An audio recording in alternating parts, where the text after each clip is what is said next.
अस्सलाम वालेकुम दोस्तों, मैं हूं आपका एडवाइज़र आफताब शकील। आज की वीडियो में मैं आपको बताऊंगा फर्द बराए किराया नामा क्या होती है, इसके क्या हुकूक होते हैं और इस फर्द को किन मकासद के लिए इस्तेमाल किया जाता है। हमारे माशरे में ना एक ट्रेंड सा चल पड़ा है कि घर बनाओ, 2-3 स्टोरी बनाओ और उसको घर को जो है ना वो एक स्टोरी अपने पास रखो, 2 स्टोरी किराए पर दे दो ताकि माहाना अखराजात जो है ना उस किराए से निकलते नहीं। लेकिन हम लोग जब कोई भी बिल्डिंग जो है किराए पे देते हैं, हमें कुछ चीज़ों का ख्याल रखना होता है। हम उन चीज़ों का ख्याल नहीं रखते, जिसकी वजह से माशरे में जो है वो बदअमनी और हालात इस तरह के भी पैदा हो सकते हैं कि हमें जो है ना वो बहुत दूर लेके जा सकते हैं। ज़्यादातर हमारा जो इंसार होता है वो हमारा होता है ये प्रॉपर्टी डीलर एजेंट्स के साथ होता है। हम लोग उनको कह देते हैं जी कोई अच्छा सा बंदा जो है ना, अच्छी सी फैमिली हमें ढूंढ के दो जो हमारे घर में ना किराए पे रह सके, जिससे हमें कोई प्रॉब्लम ना हो और उन्हें हमसे कोई प्रॉब्लम ना हो। तो एजेंट या जो दलाल होते हैं उनको तो सिर्फ अपनी कमीशन के साथ गर्ज होती है, उनको इस चीज़ के साथ गर्ज नहीं होती कि वो बंदा इनके साथ जाके कैसा रहेगा या बंदा किस तरह का है, क्योंकि उन्होंने कमीशन जिस बंदे का मकान होता है उससे भी लेनी होती है, जिसको मकान किराए पर लेके देना होता है उससे भी लेके देनी होती है। तो वो बंदा उनको वक्ती तौर पर जो है वो मकान लेकर अपनी कमीशन लेकर वो फारग हो जाता है। अब होता क्या है कि अगर खुदा ना खास्ता अल्लाह ना करे कि कोई इस तरह का बंदा आपका मकान जो है वो किराए पर ले ले कि कल को वो जो है वो आपके शहर के अंदर दहशत गर्दी करे, तो वो सारे का सारा मुद्दा जो है ना वो आप पर आ जाएगा, क्योंकि आप लोगों ने उसके साथ किरायानामा नहीं लिखा होता, उसके साथ उसको आपने रजिस्टर नहीं करवाया होता, उसकी आपने जो है वो कॉपी जो है वो मुतलका आपने पुलिस स्टेशन में नहीं दी होती, उसका आपने कोई डाटा नहीं रखा होता, तो वो कल को जो है ना वो उसकी सज़ा आप लोगों को भुगतनी पड़ती है और आप जो है वो कानून के शिकंजे में आ जाते हैं। तो कोई भी मकान अपना किराया, उसकी एक और बड़ी वजह होती है। अगर कोई बंदा आपका मकान किराए पर ले लेता है, वो कुछ 6 माह आपको वो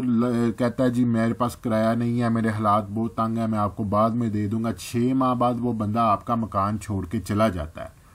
तो आप जो है ना वो उससे किराया नहीं ले सकते, क्योंकि वो बंदा मकान छोड़ के वो चला गया, तो आप उसके खिलाफ कोई कानूनी कार्रवाई भी नहीं कर सकते, क्योंकि आपके पास कोई प्रूफ ही नहीं है, तो आप उसके खिलाफ कैसे कानूनी कार्रवाई करेंगे। तो उसके लिए गवर्नमेंट ने 2 शराइत रखी हुई हैं। एक तो सबसे अच्छी जो चीज़ है वो ये है कि आपने फर्द बराए किरायानामा निकलवा के दोनों फ्री कैन ने आपस में बैठ के जो है वो मुआहदा करना है और एक दूसरे के साथ जो भी किराया है उसको डिसाइड करना है कितना आप किराया देंगे और इतनी मुद्दत के लिए मैं आपको ये जो है मकान दे रहा हूँ और साल बाद इसका इतना किराया बढ़े करेगा। और उसमें जब आप उसके साथ जो है वो किरायानामा तय कर लेंगे, तो किरायानामा तय करने के बाद उस स्टाम्प की कॉपी जो है वो बीमा आईडी कार्ड उस बंदे की वो आपने पुलिस स्टेशन में जमा करवानी होती है, ताकि मुतलका पुलिस स्टेशन को पता हो कि इस मोहल्ले में फ़लाँ बंदा नया रहने के लिए आया। अगर कल को खुदा ना खास्ता कोई उस बंदे की वजह से मसला हो तो ताकि उस बंदे तक जो है ना वो बासानी पहुँच सके। तो जब आपने फर्द बराए किरायानामा निकलवानी है, उसके साथ एग्रीमेंट करना है, उसके लिए आपको फर्द बराए किरायानामा की ज़रूरत होगी। उसके लिए आपने राजी रिकॉर्ड सेंटर या पटवारी के पास जाना है, तो वो जो आपको इस तरह की फर्द निकाल कर देंगे। फर्द पर आपने 2-3 चीज़ें ज़रूर चेक करनी है। सबसे पहले आपने ये महाल लिखा हुआ है, आपने चेक करना उसी इलाका की फर्द है, उसी खेवड़ की फर्द है जिस खेवड़ के आप निकलवा रहे हैं, अपना नाम, वल्दियत, ID कार्ड नंबर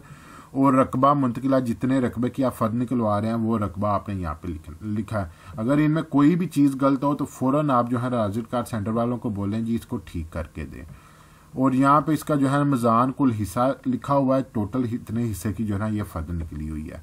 फर्द लेके आप जो है मुतलका स्टाम्प फरोश के पास चले जाएंगे, वो आपको स्टाम्प पेपर निकलवा के,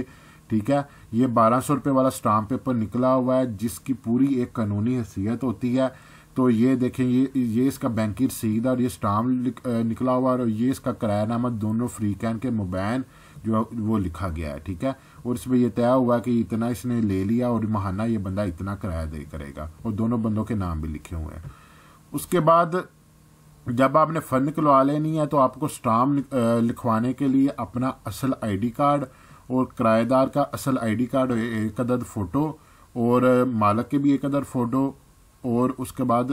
किरायानामा और उसकी एक फ़ोटो جو متعلقہ تھانے کے علاوہ پولیس خدمت مرکز میں بھی جمع کروائی جا سکتی ہے۔ یہ چیزیں آپ نے جو ہے نا اسٹامپ فروش کے پاس لے کے جانی ہے، اور جب وہ اسٹامپ لکھا جائے گا تو یہی چیزیں آپ نے جو ہے وہ متعلقہ پولیس اسٹیشن لے کے جانی ہے۔ تو یہ دیکھیں، یہ یہاں پہ باقاعدہ ایک نیوز بھی لگی ہوئی ہے کہ اس بندے نے کرایہ داری ایکٹ کی خلاف ورزی کی تھی، اس کے خلاف جو ہے وہ مقدمہ درج کر لیا گیا ہے اور اس کی باقاعدہ جو ہے قانونی طور پر سزا ہے۔ تو اس میں آپ لوگوں کو سب سے بڑا بینیفٹ یہ ہوگا کہ اگر وہ بندہ آپ کا کرایہ نہیں دیتا تو آپ نے کرایہ نامہ لکھا ہوا ہے تو آپ ڈائریکٹ اس بندے کے خلاف FIR درج کروا سکتے ہیں